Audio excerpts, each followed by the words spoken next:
Welcome to Startup Success, the podcast for startup founders and investors. Here you'll find stories of success from others in the trenches as they work to scale some of the fastest growing startups in the world. Stories that will help you in your own journey. Startup Success starts now. Welcome to Startup Success. Today we have Scott Stouffer in studio, who is the founder and CEO of scaleMatters. Welcome, Scott. Thanks, Kate. Appreciate being here with you. Thank you for being here. I'm looking forward to our conversation. To get started, I would love an overview of scaleMatters and how it came about, if you could set the stage for us. Sure. So the previous company that I was running was about a $15 million company. We made a marketing automation platform and a CRM specifically for nonprofit organizations. And while there's a feel-good aspect of serving nonprofits, they can be a tough customer to build a good business model around. And so one of the things we had to do was get really, really efficient at acquiring those customers because they tend to be low pay, high touch. So from the perspective of a traditional like SaaS metric, LTV, lifetime value, et cetera, they're a little challenging. So you have to get very good at and very efficient at acquiring these companies as your customers. And so we went through a process of effectively deconstructing our whole process that we went to market with, modeling it out in great detail, and then configuring our sales and marketing technology stack so that we could measure it at a kind of extraordinary level of precision. And once we started doing that, it surfaced a bunch of data that showed us where we had friction and inefficiencies in our whole go-to-market approach. And we started knocking those things off. And lo and behold, in about a year's time, we improved our overall customer acquisition efficiency by about 70%, which was transformative for that company. So when we sold that company in 2018, a few of us said, look, you know, what we just did was it really was transformative, and it could be so powerful for early stage companies. And the reason for that is, you know, capital is precious. I mean, obviously you talk all the time to startup founders and investors.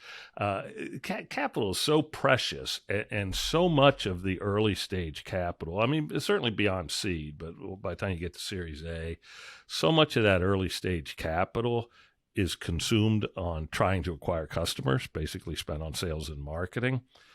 And the vast majority of early stage and even growth stage companies are not particularly effective and efficient with that money they spend in sales and marketing. So our whole thought was, to the extent that we can use data to make them be much more efficient by identifying kind of where the inefficiencies are or where the friction is, then we would help them progress their company further on less capital being consumed. So there was a little bit of a mission behind the genesis of scaleMatters, which was basically to improve the probability of success for early and growth stage companies. I love it because what you're saying is, I'm sure, resonating with so much of our audience, right? That's the challenge that they're facing every day, especially right now in this market where they're being told to, you know, really conserve their cash runway and be so cautious, but yet they also have to grow. They have to scale. So it's a very difficult balance. Can you give us an example of, you know, how you've helped a company with some specifics? You don't have to name the name, but just so we can get a little more detail. Sure. So if you think about the points of inefficiency or friction that companies might face, in their whole customer acquisition process, it could be, well, first of all, let's assume they have some reasonable product market fit so that what they're building, somebody actually would find value. Right? I think that's a good assumption. Yes. So put that behind us. So then the first place we find people struggle is messaging.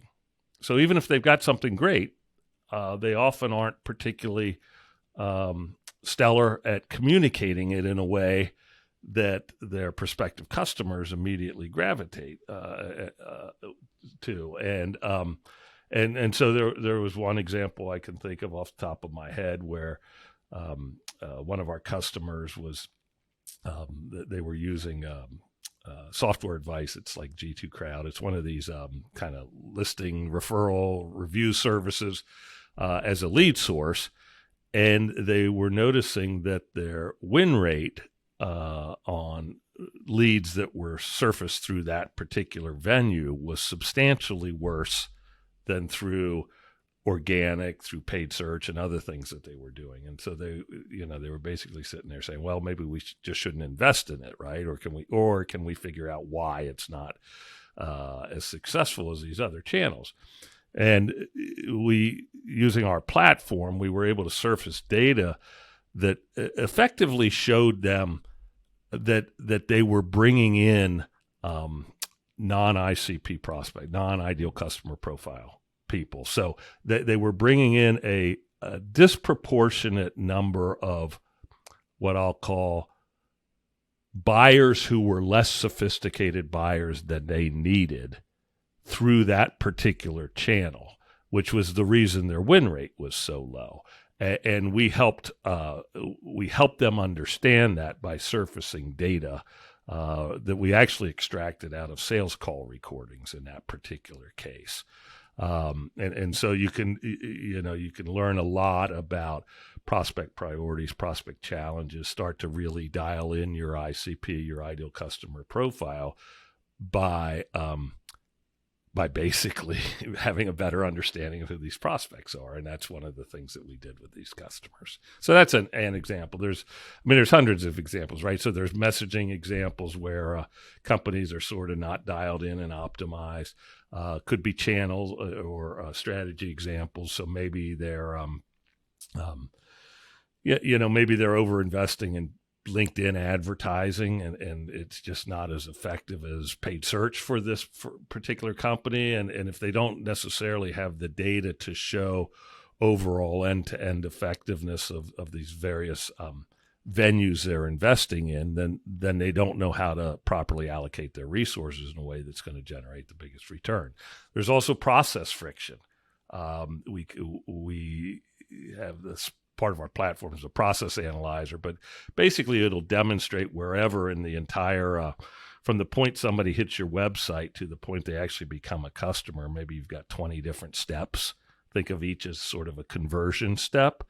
And we tend to be pretty good at isolating where in that overall process things seem to be getting bogged down, so that then people can sort of run experiments to try to improve that, et cetera. So, you can think of it as, when you go to the doctor and you have your physical and they say, go do your blood work, right, a week before. Think of it as we're given all this data, right, that then when armed with a professional that knows how to interpret it, it tends to become pretty obvious what's wrong with you and what treatment you ought to have applied to you. That's interesting. And I like how you shared examples around messaging and channel and process, because through this show, those are three areas that we kind of touch on a lot, because all three are so important, but are so different. Just in your experience, which one right now, are most of your clients struggling with? Is it process or channel? I'm just curious, kind of on a macro level. I would say on a macro level, my conclusion is the biggest friction or point of inefficiency that the vast majority of these companies deal with is that they are attracting the wrong prospects. Oh, interesting. And therefore, so these are prospects that aren't really their ideal customer. And as a result, they've spent money to bring them in the door. Then they spend money on the salespeople's time trying to fruitlessly sell to them or futilely sell to them, because they'll never sell them. And so it's just a complete waste of energy, right? And so companies are not generally narrow enough in defining what their ideal customer profile is. This is my opinion based on what we've seen. And therefore, they don't put enough energy at perfecting their messaging in a way that attracts those people and only those people. And so there's just a lot of waste, right? A lot of waste to bring in the wrong people, a lot of waste to try to sell to the wrong people. That's fascinating because that's impacting, capital, obviously, but also their process, right? Because they're trying to push people through a funnel or a process that aren't the right fit. They've got salespeople out there. It's a big investment. So do you then help them with solutions around messaging, or is that kind of where scaleMatters ends? Like you've presented the data, you've shown them, or yeah. We will present data that helps them to understand more precisely who is their ICP, who is the ideal customer profile. We will also present data that shows them sort of what's important, right? What do prospects talk about as important to themselves, or what their challenges are, which to me then is a awesome foundation to start to build your messaging around, right? I mean, this is part of the problem in, this digital age we live in is unfortunately the people who are predominantly responsible for messaging, which is marketing, have become more and more removed from the customers. Right, so they try to figure everything out sort of through these clandestine methods of A/B testing website or running different ads and different campaigns and seeing which get different click rates, et cetera. And then so many marketing people sort of or marketing organizations sort of stop at, well, geez, we're getting more leads, so this is better messaging, right? But that doesn't mean that those leads are actually converting into revenue. And so, what we try to do with some of our data, the data that's very sort of prospect profile and messaging oriented, is allow the marketers to have a much more intimate understanding of who these people are that they're actually engaging with than they otherwise would, right? Because, I mean, we're not Procter & Gamble or anyone that can run these, $1,000, $100,000 focus groups all the time, right? So, but the techniques most companies currently use, which is trying to infer stuff through A/B testing stuff on your website or ads, et cetera, it's just not as effective as extracting information out of the sales calls that are actually being had. I think you've hit on something so important as somebody who has a background in marketing. There's been this shift, right, because of digital, where we're now focused more, like you said, on channel performance, right, and click-through rates and conversion and testing, because we can do that now, where I remember when I started my career, it was much more around building the perfect buyer persona, having focus groups, listening to those calls, writing copy and working with product to meet those needs. And now it's much more based on, analyzing performance. And when I spend a day listening to sales calls, it has more of an impact than so much. So I think. Oh yeah, and the problem is it's just not scalable to listen to the calls. Right. And that's what companies like us are doing, is making the process of extracting insights out of sales calls actually scalable for marketers. I love it. Yeah, there's a real need for there. So. You've really honed on an issue. And when we first spoke, you mentioned that you yourself have been a part of, I think you said, 5 startups? Yeah. So you've had this struggle. If you could kind of walk us through your trajectory, what you've learned, being as part of 5 startups, how you're applying it now to scaleMatters, I think that would be interesting. Well, and scaleMatters is fairly early stage. I mean, we're only a 4-year-old company ourselves. And I would say we have not perfected the identification of our ICP. I mean, we're converging. We're making good progress on it, but predominantly we eat our own dog food. I mean, we record every single sales call. We have built trackers into our tool that we use. We use Gong, which we're actually a kind of a loose partner of, and we statistically look at all this data that's surfaced out of the sales calls, and it's not just what are prospects saying are important to them, or what are their challenges, or who are they currently using, or what do they object to, and all that kind of. I mean, we are getting all that stuff, right? But then we correlate that information to how far along are they moving through the pipeline, right? Do we see patterns that the people moving all the way down have some unique patterns on priorities, et cetera, than other people do? It's all a little bit in the last year and a half. It's a little bit. It's made a little bit more foggy, and that's because if you think about who our target customers are, they are all VC and PE-backed growth stage companies.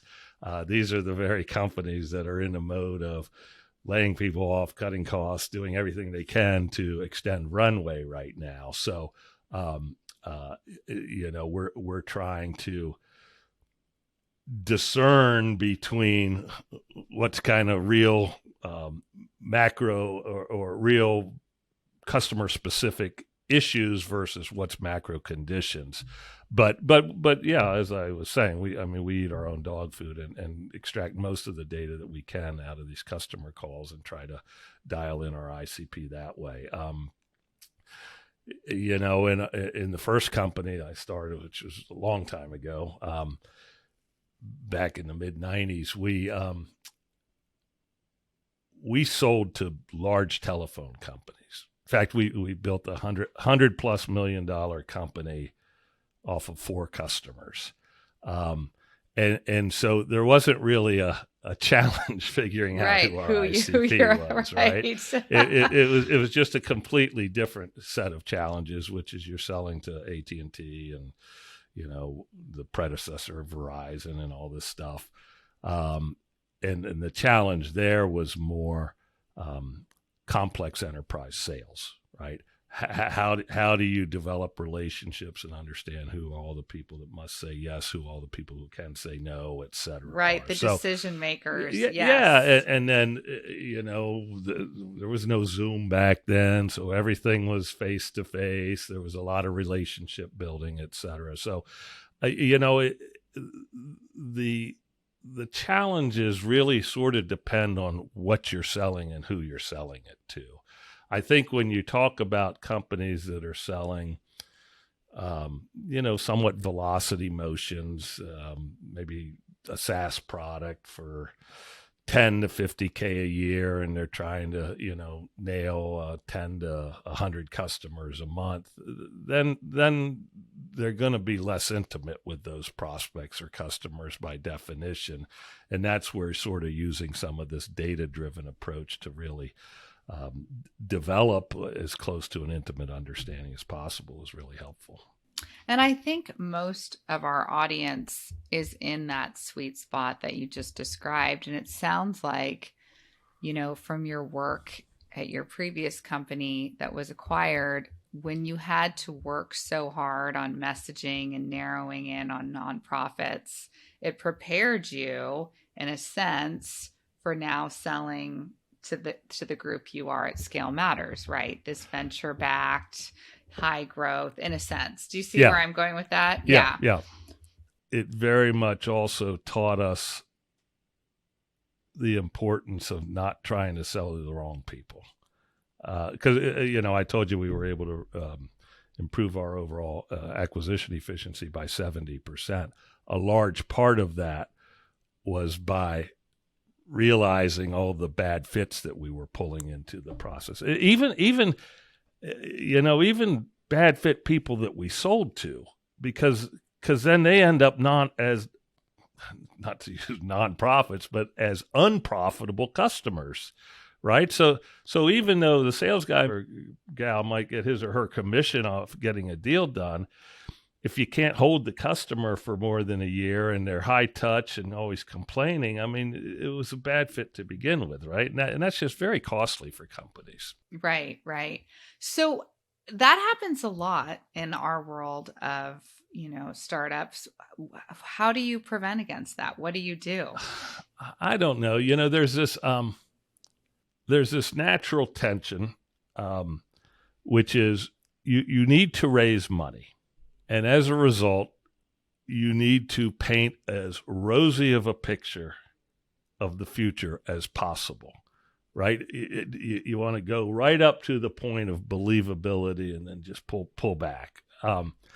And to do that, companies invariably exaggerate their TAM, their total available market, right? Because the venture community generally wants to think, if it's a huge market, then I only need to get a little slice and I can make a good return. Yes, exactly. Right? You've summed it up perfectly. Yes. So there's this natural propensity, because of the need to raise money,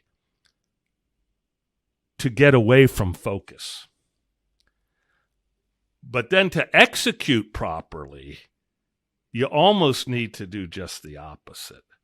And you need to narrow the aperture so much that you can sort of build a repeatable process, a repeatable message, et cetera, that works. And then once you kind of nail that within this small ICP, you can start to look at, all right, are there things we could do to expand that out, et cetera. But it just goes completely against the grain of what you've just told these investors that wrote you a check, right? And so most people don't do that. They don't narrow their aperture, and they go after everybody. And that's why they end up acquiring first of all, wasting a lot of money on prospects that they never can turn into customers, but also then acquiring customers that they really shouldn't have because they end up costing them more money down the road. A lot of venture, and I mean, 4 of my 5 companies have been venture backed. It's been great partnerships. So I have nothing but positives to say about the investment world. But a lot of the venture folks would say, well, no, we want people to be legitimate about what their TAM is. We know you need to have a precise ICP, et cetera. But they've become so accustomed to these exaggerated plans that by definition, they just they say, okay, well, you're showing us you're going to be a $40 million business in 3 years. We're going to assume that means you're going to be a $5 million business, right? So if somebody comes in legitimately, says, we have this very narrow thing, but I think we can win at it, and we're going to be a $10 million business in 5 years, they're just so used to cutting everything from what the entrepreneur says that they'll say, okay, maybe it's a $1 or $2 million business. This is not fundable. So there's kind of this built-in need to deceive yourself, and I don't think that works out very well. That was so well said, and I hope all the founders listening really took note of that, because I think you described perfectly exactly what happens. So you go from your pitch deck where you need to get the money. So like you said, you show this huge market, but to actually be successful, you got to tailor your message, hone in on your perfect buyer, and narrow. And I don't think many people then do that. You've summed it up perfectly. I've got scar tissue to demonstrate. yeah.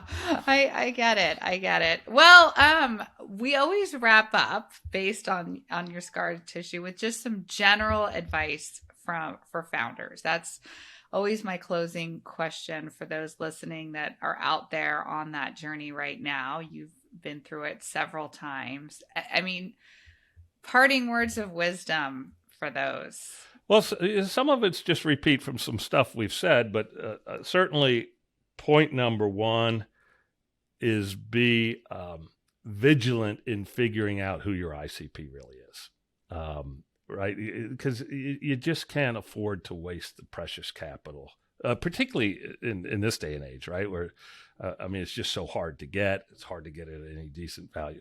I don't know, maybe the valuations are fair and they were goofy before, but compared to before, they feel harsh, right? And so be vigilant about knowing who your ICP is and focusing all of your energies on not just, marketing and sales efforts, but also product features, et cetera, that are just going to speak to that ICP. So get successful at something, right? Even if it's a small pie first. That would be one bit of advice. Second bit of advice would be, and this is more given the current conditions we're in, but, just be very thoughtful about your expenses. It's, there's still a lot of uncertainty about what's going to happen in the financing world. I think we're still at the beginning stages of a lot of nasty down rounds and potentially a lot of companies not even getting funded. And so, if you want to have some sense of controlling your destiny, you've got to have your burn as low as you possibly can. Obviously you have to have burn unless you start your company as a services business or something where you're generating some income and profit right away. But, just be very cognizant of the current funding conditions and take baby steps and prove some stuff out before you start cranking up the burn more. Absolutely. Really important tactical advice for these times. So if I'm listening and I want to learn more about scaleMatters, where do I go? Where do I find more info? You certainly go to our website, scaleMatters.com. You can email info@scalematters.com. You can email me, Scott@scalematters.com. Be productive and efficient with the first line, because I actually do look at the first line of every email. Any of those. People will respond. We do respond. Excellent. I like that. If people are emailing me, be productive too with that first line. Good advice. And I really like what you're doing. It was fun to talk to you today. Thank you for being here. Kate, thanks for having me. Thank you. You've been listening to Startup Success. To make sure you don't miss out on future episodes, subscribe to the show in your favorite podcast player. Like what you hear? Tap the number of stars you think the show deserves in Apple Podcasts. For more tools and resources for your own startup success, check out BurklandAssociates.com. Thank you so much for listening. Until next time.